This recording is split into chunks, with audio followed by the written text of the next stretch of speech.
So I was able to get the lead rope over Siri's neck. No biting, no kicking, as little stress as possible. And as I was holding the halter out for her to put her nose in, I just burst out in tears because I started to really grasp what the way that I thought that this process was going to go and how it was going to feel, kind of like some kind of achievement and, oh, I'm so wonderful and I'm so great. I got a halter, on a formerly wild Mustang. Like, quite the surprise to me when the tears started spurting forth from my face. Because I knew that once I put that halter on her, that implies some things that I wasn't expecting to be aware of or understand. And going through this process with her very slowly, very intentionally. And again, I know I have a lot of colleagues and friends that I could contact and I can ask, and how do we do this faster? I don't think I was supposed to actually go through this process faster with her.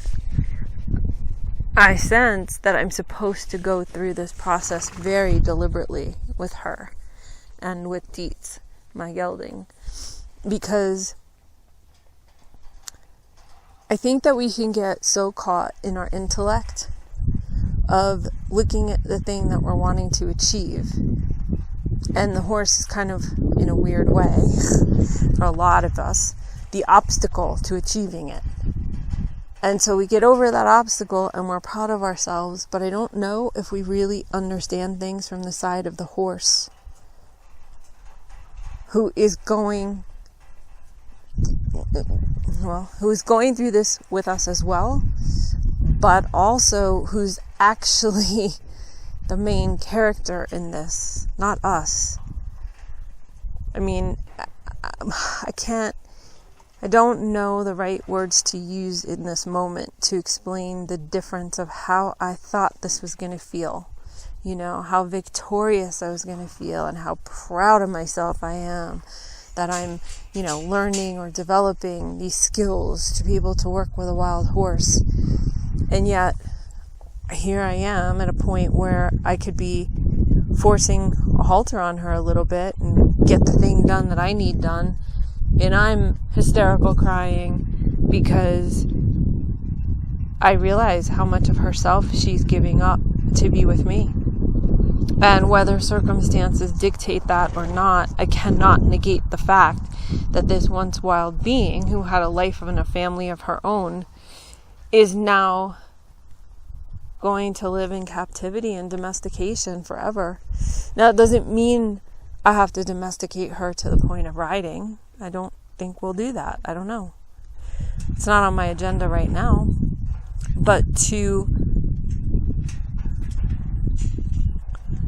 literally feel, not anthropomorphizing, but to literally feel her brainwaves shifting, her level of awareness of what her life has moved into, and to empathize with that, and to go slow enough to recognize that this is no longer about my accomplishment of training a formerly wild horse, but it's understanding on a much deeper level the being that's in front of me and the things I don't know how to categorize it, the things that I'm asking her to change from her wild mind to now being in captivity And even though she'd been in captivity for almost 3.5 years, maybe 4 years,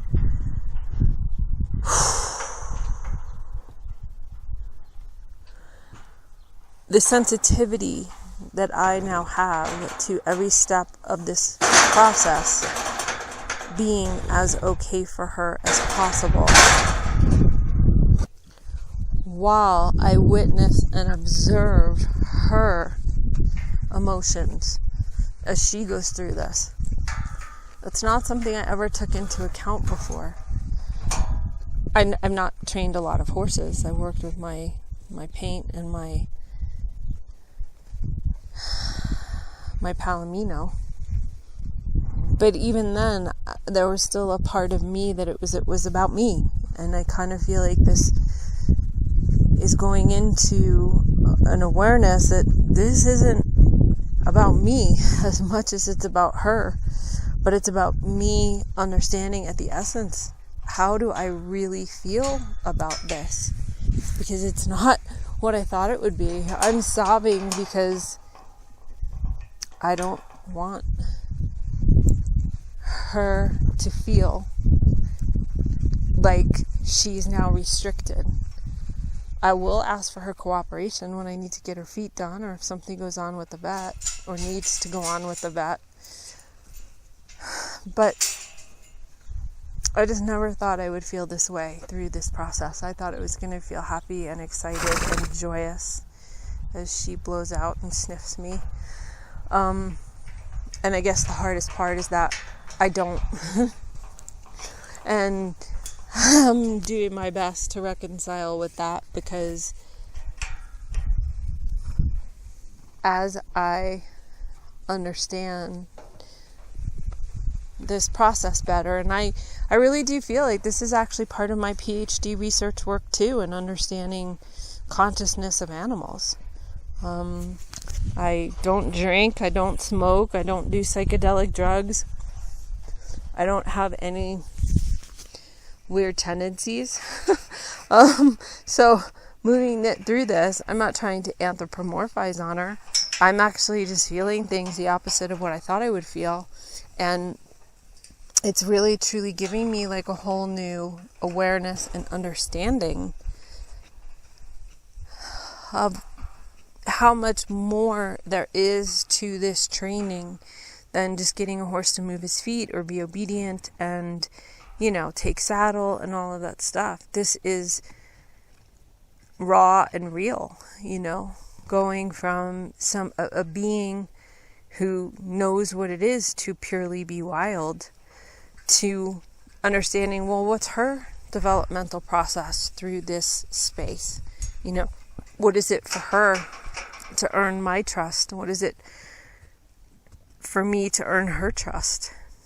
And again, I just thought it was about the simple thing of like, okay, yay, I got a lead rope over her neck. Okay.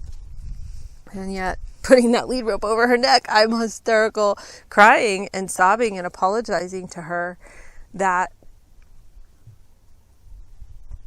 I never fully understood that this was actually a deeper part of the process. And I'm really, really glad and really grateful that I'm taking the time to do things Siri and my way, that I'm getting to see and feel through every ounce of this process. Because going through this now, and we're definitely closer to getting her feet done than we were, but going through this process is not actually what I expected it to be. And I'm not trying to dramatize any of this. I'm actually doing my best to be as grounded and centered as possible, and allow what comes up for her and allow what comes up for me emotionally through our feelings to really be acknowledged and to be present. Because I think that is something that we so often gyp ourselves of when we're thinking we know how to train horses, yet not really understanding how the horses actually feel through the process.